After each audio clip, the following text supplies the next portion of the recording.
If there's one thing I'll never understand about college football players, it's why on earth do they try to taunt opposing fan bases? Earlier this week, Brady Cook was talking about how the practice noise was louder than the noise would be at Kyle Field, and honestly, why on earth would you say that? If anything, it just riles up the fans even more, and it can make you look really, really stupid if you're wrong. There's really no upside in saying anything like that, and so far Mizzou has found out the hard way, as they are getting destroyed at halftime. They have been non-competitive, they're 0-5 on third down, they've been beaten and manhandled on both sides of the ball, and it looks like all the playoff hype that they had is over. I said that in my video last week about how if they didn't fix things here soon, their playoff season would be over. Yes, Mizzou did look fraudulent against both Boston College and Vanderbilt, but they still had an opportunity to make the playoff with the remaining schedule, and they still had the pieces and talent to make that run. Well, unless some sort of crazy UCLA miracle happens, then Texas A&M is going to walk away with a win, and they're going to be in a much better spot than Mizzou is for making this year's playoff. I said a couple weeks ago I wanted to start doing mini videos throughout the day on Saturday, and Mizzou, of course, is going to get my first one. They have been absolutely manhandled so far, and this has been absolutely embarrassing. If you're a fan of college football, quickly be sure to subscribe to the channel though, leave a like if you support today's video, and let me know your thoughts down below, and what other topic I should quickly cover today from college football action. As we take a look at the box score, Connor Weigman returned from injury and ended up playing instead of Marcel Reed, and so far he is 13 of 17 for 171 yards, and also has 37 yards rushing.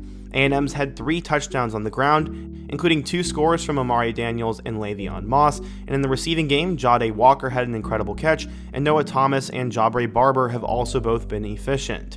On the defensive side of the ball, they've been getting relentless pressure, as Nick Scorton has been wreaking havoc on Mizzou's offensive line, and they literally have no idea what they're doing. To go back to the start of the game, there have honestly been a couple of plays that have screwed over Mizzou here. On 4th down, Elijah Drinkwitz decided to go for it, and they ended up throwing the ball down the field to Theo Weiss, and the referees threw a flag for pass interference. I'm kind of split on this call. Yes, obviously Will Lee actually disrupted the play and didn't look back and make a play on the ball, but Brady Cook threw it so badly that that's why they picked up the flag. If he was just a little bit more accurate, Mizzou's at 1st and goal, and they have an opportunity to get on the board first. Also, if their offensive lineman isn't playing like an idiot and running 4 yards down the field, Mizzou has a 75-yard touchdown to Luther Burden.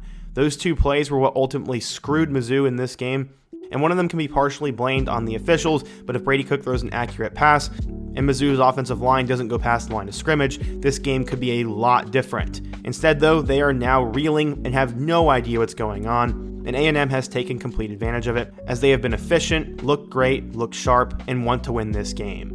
The score is 24-0, and there's no player for Texas A&M who is more happy than cornerback Will Lee, who had his viral moment last night. When Theo Weiss arrived at his hotel room, whether it was Will or someone else, he placed a card in his bed saying, quote, "Get used to this blanket, it will be real tomorrow."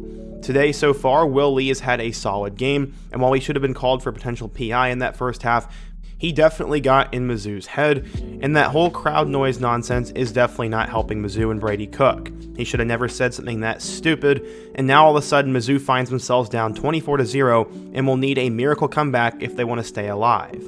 Yes, the Tigers have one of the more easy schedules in the SEC remaining, but even if they go 11-1, they would have to really bounce back in a strong way, and they'd have to go on the road and beat Alabama, which I think is nearly impossible right now. This is not the game that Mizzou needed to lose, and all props need to go to A&M. They have a better game plan, they are more well coached, they have the energy, and they came to win in the trenches. We'll see how this second half goes, but for now, it looks like Mizzou is on the path to ruining their season. They should have lost to Vanderbilt last week, but they found a way to make it back, and as a Mizzou fan, this is heartbreaking, and it looks like Brady Cook is somewhat hurt, so that will be something to watch as we go forward the rest of the game, and maybe the rest of the season. But what do you guys think? What are your thoughts on the first half of the noon slate? And let me know what other topic I should cover today. I hope to see you guys again soon, but until next time, peace.